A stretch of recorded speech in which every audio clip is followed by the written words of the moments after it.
Hi friends, today we're talking about the best faction in all of 40k. Get these super soldiers and existential horrors out of here. I picked that guy. Just a normal ass guy with a gun. Yup, that's what I want. In a world of gods, demons, and aliens, you'd have to be a spectacular lame-o to pick the normal human faction, right? No! Well, I'm a little lame, but the Guard isn't. These guys are the backbone of the Imperium. Sure, the Marines are the Emperor's greatest warriors and are super cool, but the Imperial Guard are the dudes who actually get down in the trenches, oftentimes literally, and get shit done. So, if you like a load of guns, glorious mass infantry charges, a ton of tanks, and the unrivaled power of the indomitable human spirit, fix your bayonets and get ready to hear about the best 40k faction. The Imperial Guard began in the Unification Wars as the Imperial Army and were the regular human combatants of the Emperor. Just like in 40k, they were the main fighting force of the Imperium. However, 30k differs in that oftentimes the Guard were directly commanded by Marine legions. So, unlike 40k, the Marines and Guard were essentially one big entity, with Guards mostly providing the numbers that Marines logistically couldn't, and they were often the forces that finished off and defended conquered worlds after the Marines had done their thing. Yup, you heard it here, folks. Marines, they have trouble finishing. Guard is more base confirmed. Of the Imperial Army, the most elite guardsmen of the time hailed from the solar system and were known as the Solar Auxilia. These guys are really cool and really only second to Marines in terms of skill and training. Also, special shout out to the Lucifer Blacks, the ultra elites of the Solar Auxilia. These were some of the most, if not the most, elite guardsmen in the setting and maybe ever.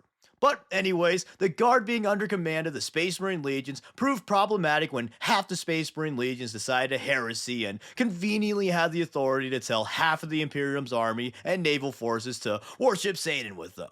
So then, the Horus Heresy happened. Primarch this, Primarch that, Siege of Terra, yada yada. After all that crap happened, the Imperium had radical reforms headed by the Ultra Mega Chad Rabuda Gilliman. Key among these changes were to heavily segment and limit the forces of the Imperium. Famously, the Marine Legions were split into smaller chapters, and a similar thing happened to the Guard. Firstly, the Imperial Army was made into its own entity with its own common structure separate from the Astartes. Next, it was split into the Imperial Guard and the Imperial Navy. In theory, this meant that the Guard could no longer wage its own war since it could not traverse planets, and the Navy, while having the ability to traverse the galaxy, simply wouldn't have the manpower to wage wars and hold territory.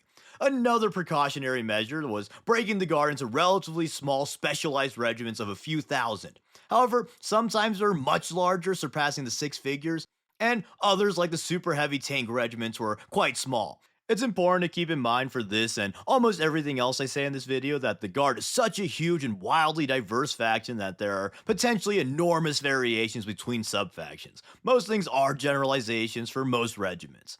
Oh, and also keep in mind that for the Guard, regiment can refer to the sub-faction, i.e. Cadian, Mordian, Steel Legion, etc., or it can refer to the regiments within the sub-factions, i.e. the Cadian 8th or Elysian 110th. Anyways though, the most common regiments are infantry, tank, mechanized, and artillery regiments. This means that multiple regiments would have to work together in order to effectively wage war. Only the most trusted and elite regiments are allowed to field combined arms regiments, or in the case of Krieg, siege regiments.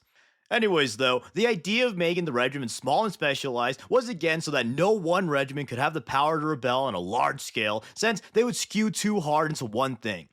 However, based on tabletop, an infantry-only regiment probably could succeed, solely based on the fact that any opponent it faces would likely fall asleep during your 4-hour turn 1. In addition to their base regiments, special attachments may be, well, attached to strengthen the regiment. Some common attachments are abhuman squads, heavy weapon platoons, tank companies, psychers, and the coolest units ever, stormtroopers! Woo! Anyways though, now we know that Guard big, but how do Guard get big?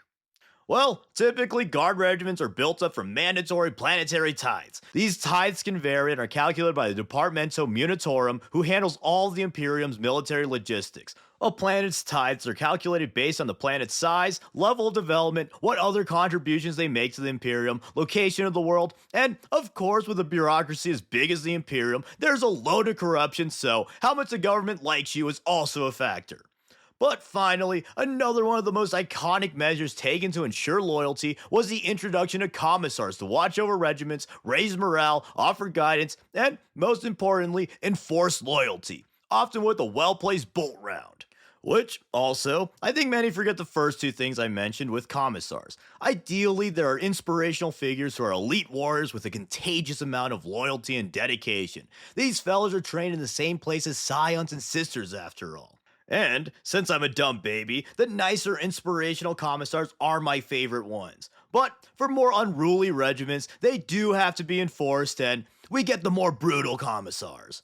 Anyways though, in the present setting, the Imperial Guard is the single most important military force in the entire Imperium. There are, and I quote, countless billions of guardsmen fighting across the galaxy. And I'm a pretty sharp fella who can count quite high, so I think it's safe to say there's a whole lot of guardsmen. The Guard is the hammer of the Emperor, and they have been holding the line against any and all of the biggest threats in the galaxy for millennia. They may not be the strongest, the fastest, or the most glorious of warriors, but what they lack in quality, they compensate 1,000-fold in sheer quantity. Literally nothing in real space is able to tank 300 million last shots with the side of battle cannon. Some people believe that greater demons or other big centerpiece units can only be taken out by space marines or something like titans, but that's wrong. By combining the indomitable human spirit, some good old-fashioned teamwork, and a super heavy shadow sword volcano cannon, the humble guardsmen can take out any threat they may face. Guardsmen are able to handle nearly all foes through coordination, resourcefulness, and strategy. They don't have the luxury of making mistakes, so the best of the guardsmen are some of the most competent soldiers in the entire setting. But if competency fails or is lacking, many dudes will do as well. It is a simple fact that Marines have cool guy privilege and get a disproportionate amount of stories. But the thing about disproportionate stories is that it's disproportionate. The Marines are an infinitesimal force in the face of the good old Guard. It is outright stated that the Guardsmen outnumber the Marines millions to one. So, even in the most insane stories where Marines can take out hundreds of Guardsmen before dying, after taking out hundreds of Guardsmen, they would still have roughly 1 million more to face. And this applies to basically every other faction, as the Guard are almost the most numerous force in a war zone. Even against Orcs or Nids, the Guard are often the larger organized force. Against Orcs, it's rare to see the bulk of the Green Tide being on the same page of anything, but fight is good! And luckily for the Imperium, the Nids are seemingly not in full force most of the time. Let's just put it this way. If the Marines disappeared one day, the Imperium would have a bad time. If the Guard disappeared, the Imperium would not exist. Anyways, let's move on to their fighting style. And again, I have to reiterate that the Guard is a wildly diverse faction, so their fighting style isn't the most uniform. Usually, you'll see dudes in flak armor with a lasgun and some grenades, maybe with a funny outfit. But also sometimes you'll see some dudes freeballing it. Literally, this is a real regiment at its peak. Point is though, Guard regiments can be highly unique from one another. For example, you have the highly trained combined arms tactics of the Cadians, guerrilla jungle master of Catachan, drop assault Elysians, mechanized steel legion, and so on and so forth. But generally, most Guard regiments deploy a large infantry force armed with the always trusty lasgun, and the near-endless waves of the Emperor's bravest souls are supported by a gargantuan amount of tanks, artillery, and other war machines. So, just imagine hundreds of Leman Russes shaking the ground with treads and fire, millions of Guardsmen charging, blasting lasers and swinging bayonets, all the while getting pounded by non-stop artillery shells blocking out the sun. That is the might of the Guard. They are a behemoth that crushes anything in their path through fathomless firepower and sheer will. The most tried and true strategy is to leverage their overwhelming numbers against whatever foe they face and grind them down through insane chip damage. In the Imperium, the only truly expendable resource is human life. But this doesn't mean that the Guard commanders are stupid. Far from it. The Guard actually has some of the greatest strategic minds in the entire setting. After all, it takes some skill to defeat super soldiers, ultra tech Xenos, endless armies, and the literal forces of hell with your average Tom, Dick, and Harry. These fellas have to take into considerations the weaknesses of the Guard, like generally weaker armaments, morale issues, logistical constraints, and like a million other things. But the best of the Guard commanders know that the Guardsmen are an expendable resource to be spent, not wasted. Yes, countless Guardsmen die in most battles, but commanders often don't just send men into the meat grinder for the lulz. They make calculated and callous sacrifices to win the day. They cunningly coordinate infantry companies, artillery batteries, stormtrooper squads, special units, and sometimes even hidden Baneblades in masterful displays of destruction. However, not everyone is the best, and there certainly are many commanders who do just send waves of guardsmen into certain doom with reckless abandon. But that's more the exception to the rule, otherwise the Imperium simply wouldn't exist. And another one of the coolest, if not the coolest aspects of the Guard is the crazy diversity within the faction. Since they are such a huge force and the Imperium has such a wide range of worlds and cultures within, they have a ton of room for interesting variations. In just one faction, you could have a Rambo army, Techno Cossacks, sci-fi drop troopers, World War I edgelords, the British. The possibilities are endless. And with the diverse cultures, they've also got a diverse array of fighting styles. You got unrelenting infantry hordes, elite stormtrooper squads, horses, 1 million tanks, and many, many more. And the cherry on top is that the Guard Command can and often will mix and match regiments for even more unique forces. It's not uncommon for regiments to work together either out of desperation or because the commander wants to have some fun theory crafting with some silly combos.